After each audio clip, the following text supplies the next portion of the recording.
I'll give you a bit of an overview of our department today, about what the business that we're in, and obviously some of our objectives in the department, both departments, the strategic direction for each department that we're involved with, our major business challenges that we see coming over the horizon.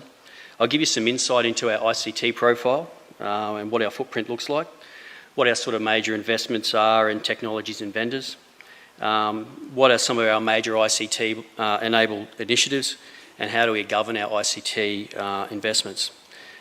So our vision is to drive economic development in Queensland. Obviously, one of the key drivers for our department is to stimulate within DSDIP the economic growth of Queensland, and this means that through business and industry and communities. Our department's business is balancing the act of maximising economic opportunities and the impacts of development on the environment and improving Queensland's way of life. You can see from sort of this list of projects here that our business functions can include the Coordinator General, Economic and Regional Development, Major Projects Delivery, and Government Land Management and Infrastructure and Planning. DLG's organisation profile, the Department of Community Recovery Resilience focuses on sustainable and well-managed local councils and have the capacity to build a resilient. Our vision is empowering councils with the capacity to build those objectives through councils have authority and capacity to manage their interests to be financially sustainable and accountable. Councils have access to high quality capacity building programs and resources. Recovery projects are delivered and resilient activities implemented to mitigate the effect of natural disaster events, and the department is informed efficiently and effectively. Obviously some high profile sort of objectives there that we're trying to achieve. You can see that there's some clear sort of connections between Dave's presentation and ours, that we have a regional presence with local governments in Queensland, and we also want to strengthen our regional economy through that as well. DSDIP strategic directions: focus on efficiency, reducing red tape and green tape for resources sector, stimulating the economic growth, reforming the planning systems, Commonwealth Games Village, infrastructure, accessing the Bruce Highway, and reform and renewal. Obviously a big part of the de-amalgamations for local government recovery, identify simple and practical solutions to minimise the impact of natural disasters, targeted high quality capacity building resources and training programs for councils such as financial management and the implementation of COAG agendas. I want to focus now on the preparation of departments for 1 William Street and ensuring our service delivery models are efficient and effective. DSDIPs provide corporate services including ICT to Local Government and Gasfields Commission. DSDIPs broker new ICT services and solutions on behalf of local government, and DLG utilise DSDIP ICT services, infrastructure and resources. We have a shared governance model in the department, and obviously, as Dave was speaking, we have a reform and renewal agenda that's occurring right across the Queensland government sector. One of those are the Commission of Audit recommendations, which is sort of looking at renewal and reform activities around the divestment of SciTech, which we're involved in, strategic workforce planning, contestability services and cost reviews. The Commission of Audit, DSDIP-led recommendations that we have personally. We have strategic service delivery model reviews underway within the department, looking at communication services and legal services. We also have business process simplification occurring within the department as well, and we're transitioning obviously to 1 William Street. The public sector renewal is looking at better planning and performance management, implementation of sector-wide renewal activities. So there's a lot of external influence happening within the department as far as where the reform and renewal is heading, and our agency is part of that with ICT, and I suppose we're looking at options, I suppose, in the future of how we can move towards ICT as a service. The ICT as a service work stream, the Commission of Audit recommendations, strategic workforce planning, contestability service and cost reviews, and ICT as a service. Let's look at currently what the current main pieces of this work stream are. Currently, we contribute to the development of the Queensland Government ICT Strategy and Action Plan, and this is now published on the government website. we're developing business cases and options and strategies for our future ICT service delivery models and commodity services. We'll be commencing market sounding imminently, and we will intend to formally approach the market before the end of 2013. We're looking to adapt our business case and strategies and government divestment from SciTech and what that might mean for us. We're thinking about our agencies as well placed in terms of contestability and the paradigm, because all the commodity ICT that we don't want to own that and manage that in the future, and is already being sourced as a service. So our department predominantly outsources ICT. Most of our infrastructure sits within the SciTech environment, and with those divestment options happening in government at the moment, it leaves us in a bit of a state of flux, and so we have to do further planning on how we're moving forward with that. Our ICT profile. So at the moment we have approximately 1,000 FTEs, so we're only very small fry compared to education. We have a regional presence with 24 regional sites and 4 CPD. We have most of our infrastructure sitting in the Cisco environment. We have local area network and WAN managed by SciTech. Our server environment is completely almost virtualised. Our application, as you can see, is predominantly SharePoint and SQL. Most of our apps are hosted internally to government, but support model is outsourced. Some applications now are sourced as a service. So our future, where we've been currently moving towards, is we've developed most of our new applications around SARA, which is a development assessment system, is within the Appian and Amazon cloud environment. And so the reason why that was that SARA became a decision of government. The Department of Infrastructure and Planning would be the point of truth with respect to future development of Queensland, development applications in Queensland. And so with that, part of the ICT challenge is how we connect other government agencies to get access to information within that environment.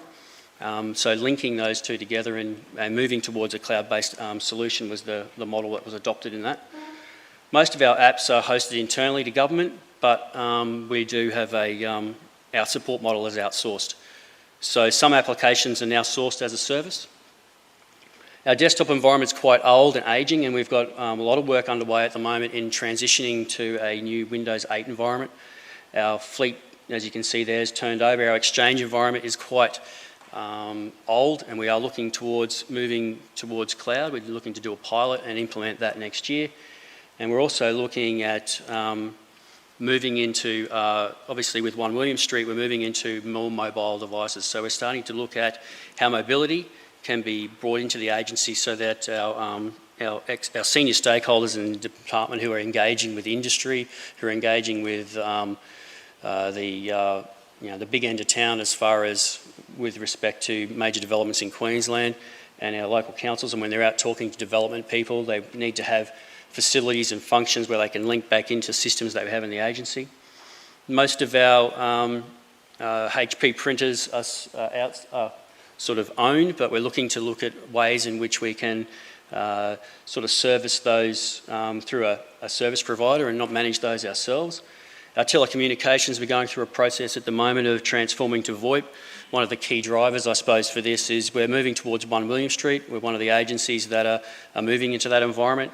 One of the key challenges is, like Dave, being a regional presence, what we do in the CBD has to scale and move out towards the regions when we're delivering those services. And so the VoIP and the Tippet rollout is occurring as we speak. Our ICT desk function is outsourced through existing SciTech arrangements in partnership with Datacom, and that's under a contractual arrangement. Most commodity ICT is purchased as a service via SciTech.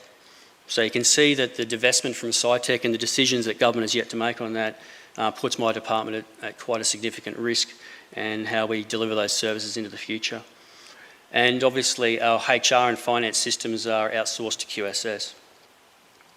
So what do we own and manage, and what do we purchase?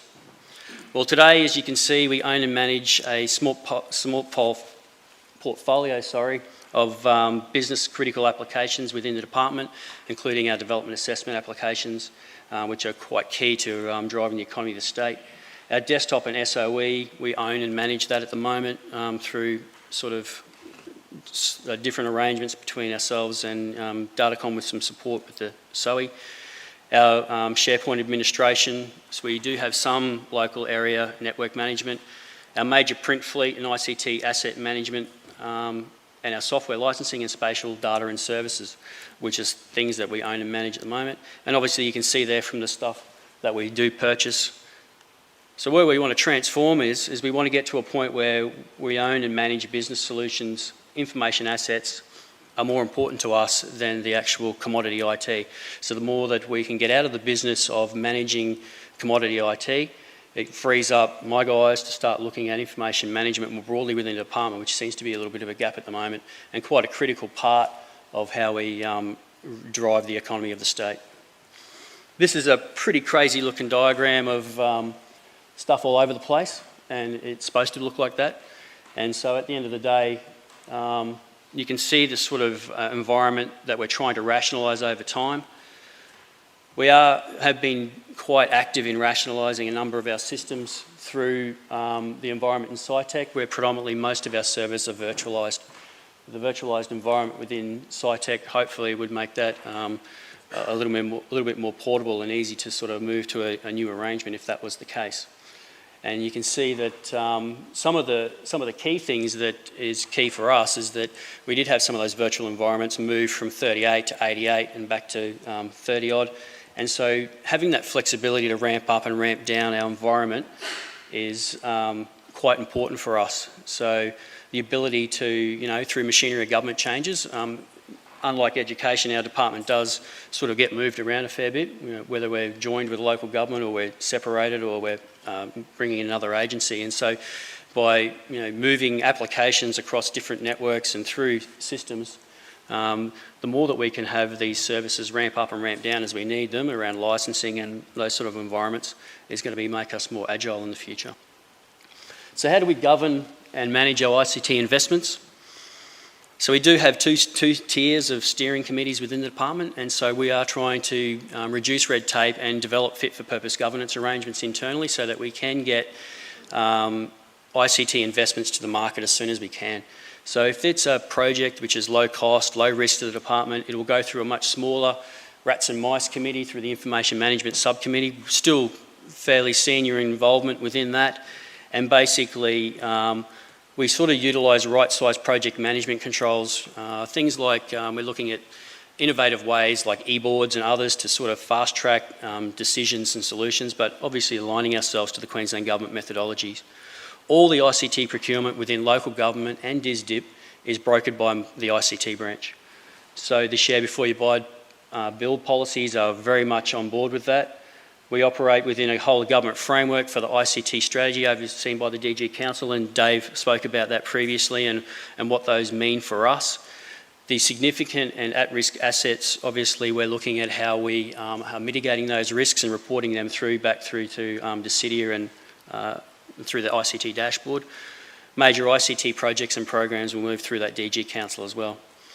So there's a bit of different level of oversight, I suppose, post-health payroll, which has caused a little bit of a shift in the way in which we manage our ICT investments in government in the future. High value contracts and procurements and consultancies are typically signed off by the Chief Operating Officer or the Director General in our department.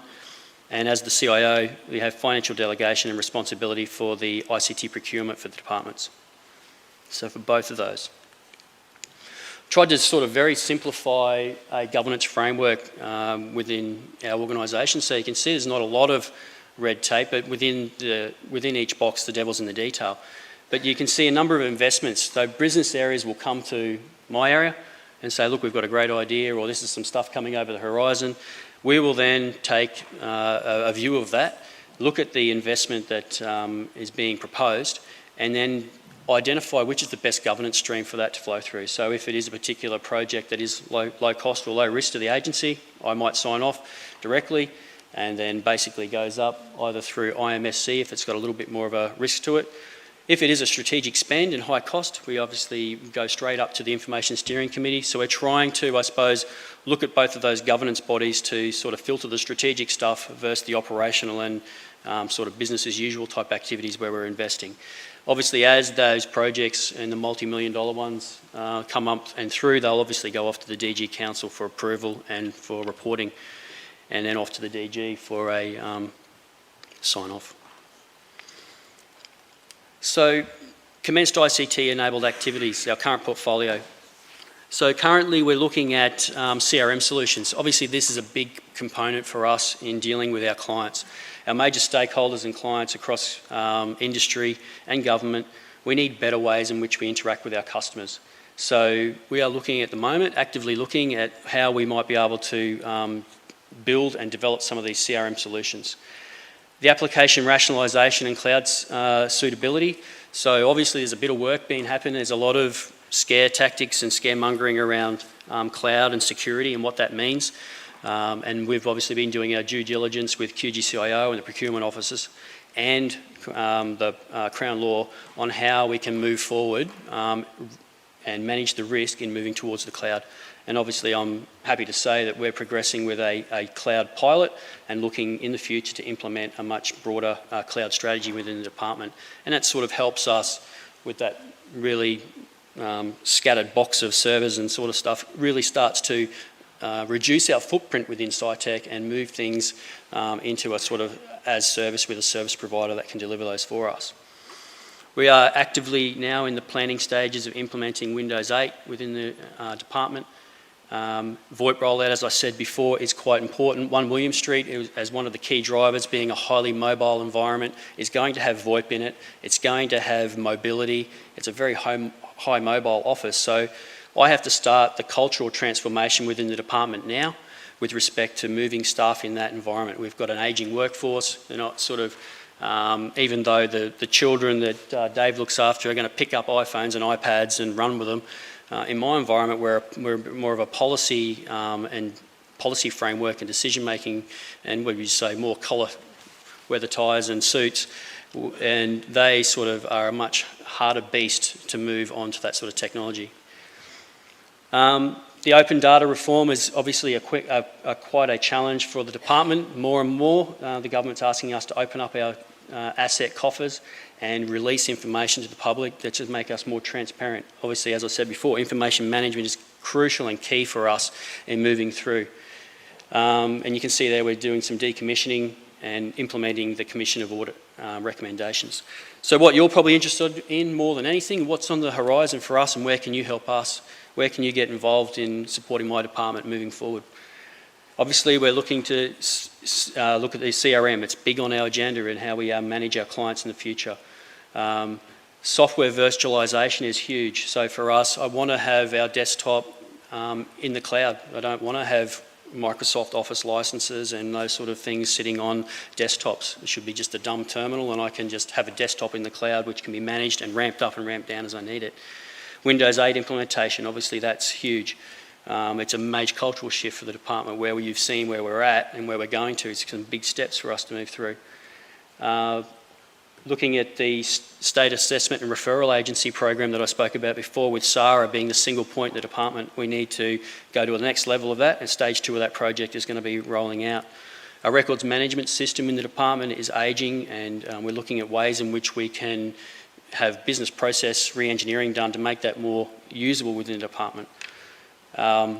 Looking at migration strategy, obviously the SciTech divestment is high on our, and the mobility stuff will be rolling out over the next 3 years and getting our guys familiar with those BYOD and CYOD applications. So quickly, I'm getting the wind up. Our assets and challenges are managing our information assets, which is key for us, obviously, because of open data reform and the transparency in government. Keeping track record of delivery for the business. Continue our shift from owning and managing ICT assets to brokering, sourcing and solution services. ICT contract management and vendor management capability. Maturing our ICT service model. 1 William Street readiness. Working within the new paradigm of governing ICT investments and finding the right balance of risk and innovation. Enabling the reform of the departments in what we want to achieve. So how do we do business with you? And how do you do business with our departments? Obviously, GITC is going through some reform and we're unsure how that might look like, and the future's not clear, but we'll need some sort of a level of accreditation through government arrangements. We'll be looking through our Queensland Government directories and contracts at organisations. We will leverage off existing arrangements that are in place first. We will be looking for track record of your business and industry in how you've performed in other departments and other jurisdictions. We will do our due diligence with research firms of Gartner and Forrester and others to check up on how things have been developed and deployed within other areas. We'll involve ourselves in early market engagement, and also you probably need to make sure, if you're not aware, to make yourself aware to Glenn Walker and strategic sourcing. So what I want you guys to take away from today, I suppose, is we, as Dave and others, are in the process of reform and renewal. We're focusing on efficiencies and service delivery models. Obviously, the dollar is a key aspect of that. We want to do things smarter and cheaper. Our ICT model is changing in line with government direction as a service. We do, as I said before, have a very small ICT area, and most of our services are outsourced, and we're looking to do more of that in the future. Obviously around even asset management and those sort of areas. We're going to test the market for commodity ICT services, which might open up opportunities for the vendors. We will carefully consider those sourcing options. It makes good business sense for myself and our team to always be aware of new ideas. We're not the fountain of knowledge. We want you guys to come to us with smarter ways in which you can deliver those services for us. And obviously, our alignment, we're looking for solutions to business problems. So we will have that context, and we'll be able to look at working with, I sort of say to my guys, we're a bit like iSelect. At the end of the day, we work with the business areas to choose the right ICT solution for them. And so with you guys helping us, we can achieve that. Our portfolio is very small compared to our previous presenter, but it does make us more agile and ready to move. So I suppose in my view, you might want to test the waters with someone like an agency like ours and then scale up to other much larger agencies in Queensland government. Thank you very much.